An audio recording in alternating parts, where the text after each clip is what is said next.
I'm Abiola Jackson. This is the Entertainment News and Celebrity Gossip TV for Wednesday, May the 14th.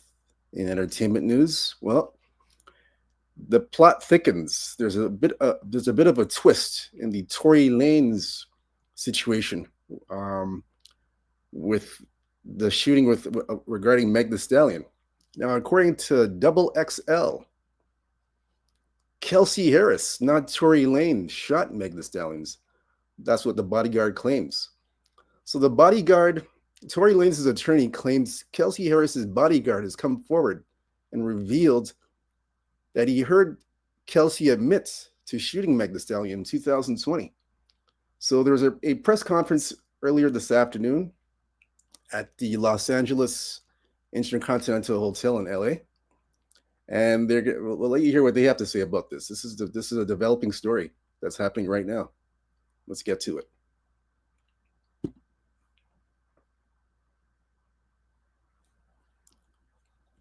One moment, guys.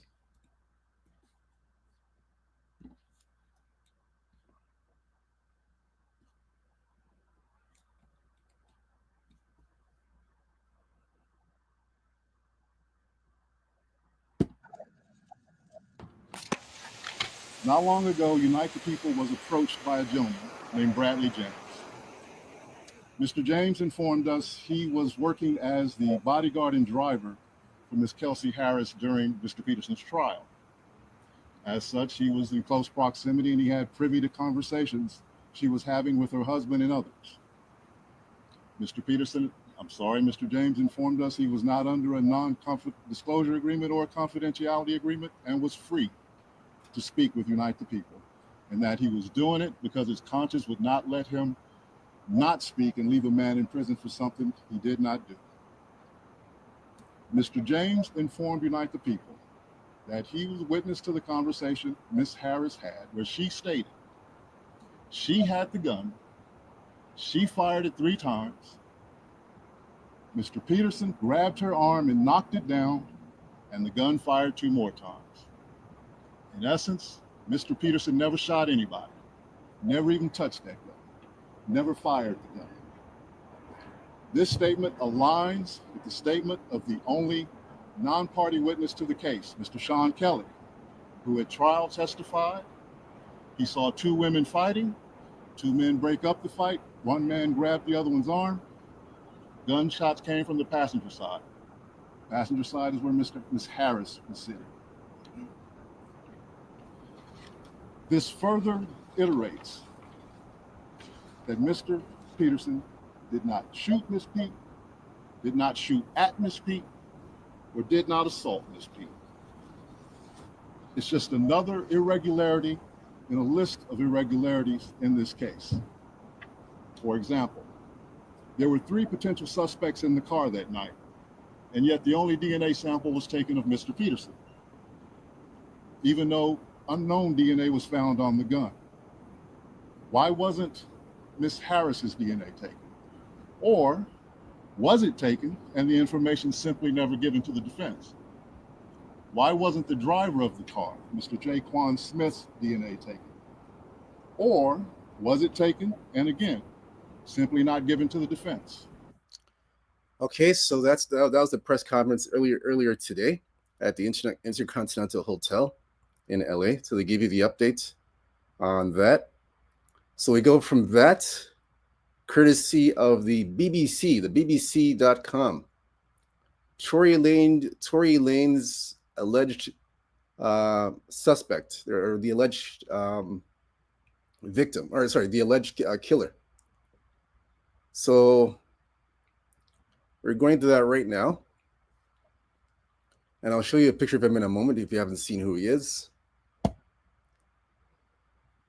So as you can see here, the prisoner suspect of the attack, Santino Casillo, 41, is serving a life sentence for murder, officials told the BBC. So that's the one who tried to, who allegedly attacked Corey Lanez.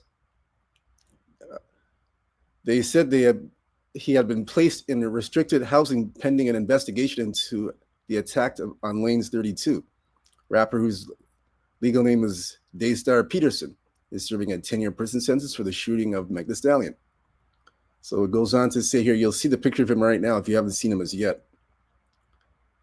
There he is. If you haven't seen it as yet. So Castillo arrived at the Tehachapi Institution in Los Angeles County Jail in February 2024. So a year ago he came. He was sentenced to life with the possibility of parole for second-degree murder, first-degree attempted murder, personal use of a dangerous or deadly weapon, and inflict great bodily injury, said a statement from the California Department of Corrections and Rehabilitation. Castillo has added to his criminal record during his incarceration, the statement added. In January 2008, he was sentenced to 6 years for assaulting a fellow prisoner with a deadly weapon. In 2018, he was sentenced to another 2 years for possessing a deadly weapon. So that's the guy there, allegedly, who attacked Tory Lanez in prison, if you guys didn't know. And that's the update with Tory Lanez. We mentioned we would give you an update, and this is the latest update that we have on Tory Lanez. So we'll see how this. I'm glad that gentleman came forward to reveal the truth, because he revealed the truth today. I'm glad he did what he did. So we'll see going forward how things are going to develop, and how everything is going to develop through the court system.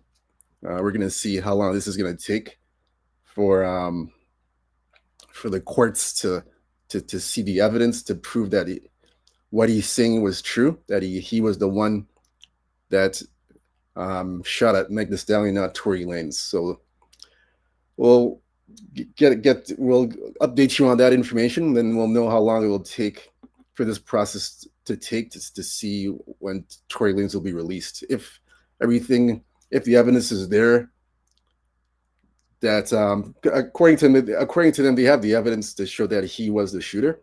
So it's got to go through the courts to see if they accept what he's saying. So see how long that's going to take. Again, hit the like and subscribe button for more entertainment news, Celebrity Gossip TV. That's all I got to say. Nothing else to say about this. Again, for more, we'll update you on this Tory Lanez situation for sure. Definitely, we're going to update you on it. So stay locked and stay tuned here and subscribe. And until next time, take care. Peace. I'm out.